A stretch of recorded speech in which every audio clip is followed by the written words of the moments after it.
Hi everybody, Dan Illman, Mike Beer. We're at beautiful Del Mar getting set for the Breeders' Cup, and our Thursday race of the day is on Halloween, and it's going to be opening day of the Breeders' Cup meet at Del Mar. Race number 8 is the $100,000 Let It Ride Stakes, going a mile on the turf for 3-year-olds. It's a restricted stake. Let's take a look at this field, and remember to take a look at the free Formulator Pass performances available to you on the Race of the Day event page at DRF.com. Take a peek, handicap along with us. The Let It Ride looks like a pretty competitive race on paper. There are some question marks as well. One of them being, how effective will King of Gosford be stretching out in distance? His best races have come sprinting, but his two starts back in the La Jolla, I think gives you a lot of hope that this mile is well within his scope. Yeah, they've only tried him around 2 turns twice. I thought he actually ran really well in the La Jolla 2 starts back. In both of those 2-turn starts, he was just in against way better horses.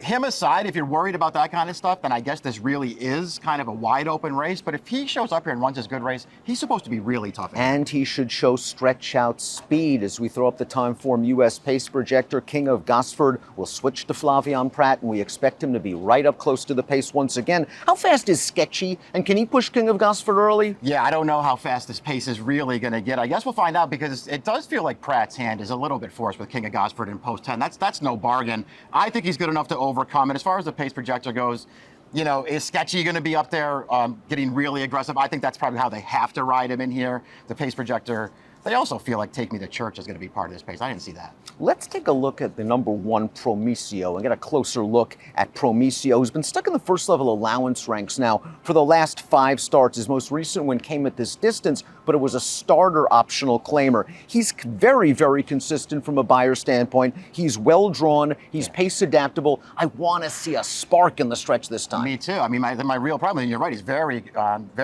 consistent. He always shows up and runs his race. There's got a good trip coming for him here from the rail. I just can't find excuses for any of these losses here, and he's piling them up now, Dan. The most recent start, he was in against several of these same horses. I didn't think that he ran that well in there, did you? I didn't see much of an excuse for Promisio. I do think he can get a good trip in here, but I want to see him take that necessary step forward. Senoir is up next, and this horse is listed as a first-time gelding for a fantastic trainer in Phil D'Amato. His win at Santa Anita 3 starts back came at a mile, but his 2 races against first-level allowance company, he seems like a horse that needs a little bit of speed. Last time he didn't break great. He was saving ground at the back. He tried to get into it with the split turning for home, and he gave sort of a one-paced finish. Maybe he was compromised by a slow pace. I mean, he might have been. The winner of that race was awful good, right on the lead in there. I don't think this horse really had much of a chance. Not that he came with some kind of huge finish in there. He's a new gelding now. Irad's going to take over here. He's got a good post. I think he can move forward, but he better if he's going to beat this field. Sine Qua Non is up next, the number 3. Joel Rosario picks up the mount for Ron Ellis. So we're going to take a look at this one's 2024 debut on September the 29th. This horse missed 9.5 months of training. He didn't show any rust. He had Lasix this day and won't have it on Thursday, but he kicked strong in the stretch to win going 6. I mean, he makes a really nice run through the lane here. You can see, though, as you watch the replay, Dan, the horse that, right to his outside, who's going to finish second here, they made the same exact run in here. This was a race that set up really well for closers.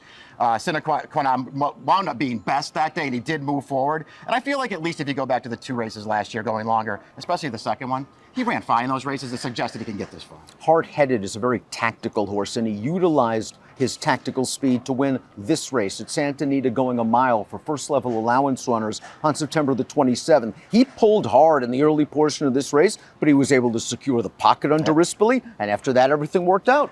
Agreed. I mean, I know he got a really good trip overall in here, Dan, and he's a recent $50,000 claim, but I really liked the performance from this horse in this race. His prior 3 turf starts were all sprints. This is the first time they stretched him out on the grass. He got the right trip. He really ran through the stretch when he was clear. I like that performance. Just acts like a 7/8 to a mile horse. He's won on dirt and turf, and he might be coming into his own. Already a 4-time race winner. We saw Sketchy get run down by Hard-Headed in that race. I didn't see much of an excuse. Maybe he had to work a little bit that opening quarter, but I thought even though pressured on the backstretch, got a little bit of a breather, opened up the lead. I just thought Hard-Headed was better. They both got good trips. Had no problem with the race that he ran last time, although I did think Hard-Headed was just better than he was. I have no problem with his form overall, and I respect that he has some speed, Dan. I just feel like this is an even tougher race than the last one. And to be honest, if I'm taking somebody out of that race, I'm taking Hard-Headed. Grogu is up next. He's also coming out of the Hard-Headed and Sketchy race. He finished 3rd that day, trying to rally from the back of the pack. And again, Sketchy was up close. Hard-Headed was right behind Sketchy.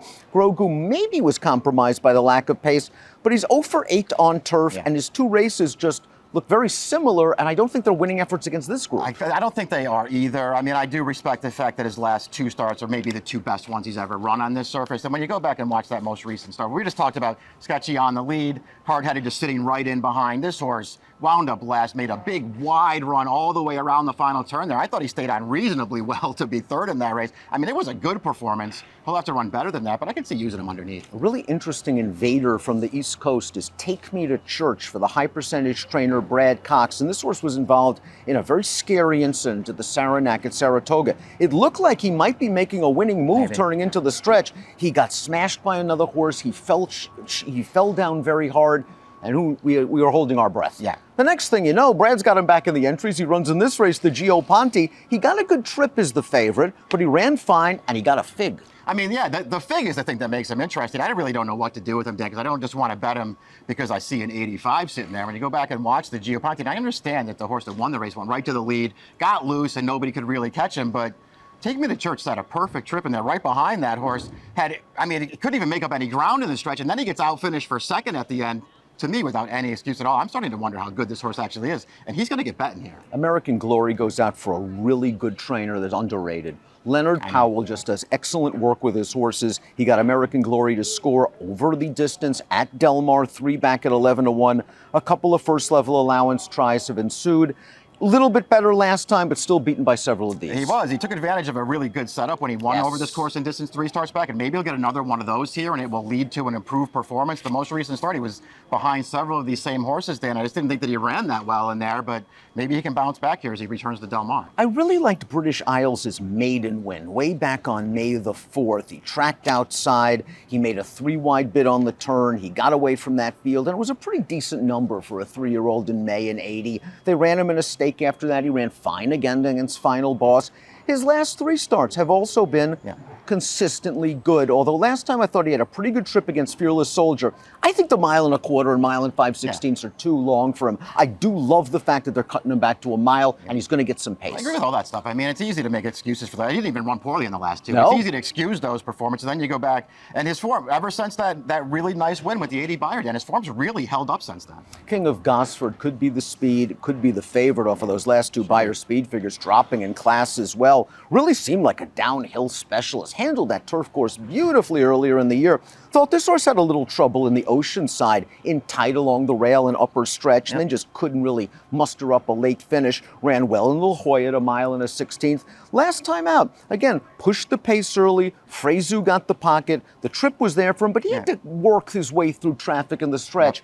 I think they're just going to be more aggressive this time and get in the clear. I agree with you. A little bit of trouble last time too in the end. I mean, I don't know if it's fair to say that he was going to win that race, but he might. Tough race anyway. Yeah, it was a tough race, but he was in a lot of traffic, and when he did get clear late, he really ran to get there. And I don't know, man. All of his races are good. He's got a tough post here, but I know he's going to be a short price. It just kind of feels like the right spot. This is a good horse. Dropping out of the Grade 2 Eddie D for older horses under this restricted stakes for 3-year-olds, King of Gosford could be the horse to beat. Before we take a look at our top selections, please click the subscribe button on the Daily Racing Form YouTube channel for the latest DRF videos. It's Breeders' Cup week. We're going to be chock full of videos and chock full of information for you to make those informed decisions on Breeders' Cup Friday and Saturday. Top pick time for the Let It Ride. We're both going with King of Gosford, who's just kind of the moto horse. It just seems like a really good spot for him, Dan. I didn't really want to, have a lot of money in against him. Really, my position on the race will be to try to beat the 7. He feels like maybe the second choice. I'll try to get him out of the exacta and use a couple other horses, maybe the 4 and the 6. I'm with you. I think King of Gosford can get the mile. I think he will be aggressively ridden. Pratt will have him right in the thick of things when they turn for home. King of Gosford is our top selection in Thursday's DRF Race of the Day on Halloween, the Let It Ride Stakes. Best of luck. Hey friends, you look like you're in need of a winner. If you enjoyed the great content right here, just click and subscribe right here and enjoy the great DRF.com Race of the Days, the phenomenal stakes previews, and so much more. Many of that content featuring me and my exceptional selections. Trust me, you won't regret it.